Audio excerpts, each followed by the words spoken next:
करवानो जवानों, हमारे सर ने ये कहा है कि हमें बॉर्डर छोड़कर पीछे जाना है, क्योंकि पाकिस्तानी बॉर्डर वाला यहाँ पर हमें पर वो 6000 है और हम 120 है। उस पर मेरे फेसमेस के बाद अगर किसी ने भी कोई भी भागना चाहता है वो जा सकता है। आप कहिए किसी को जाना है तो इस फेसमेस के बाद कोई भी भागेगा उसे मैं तुरंत गोली मार दूंगा।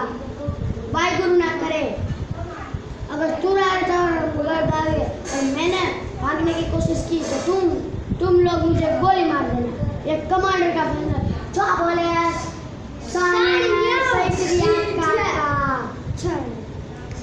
मुझे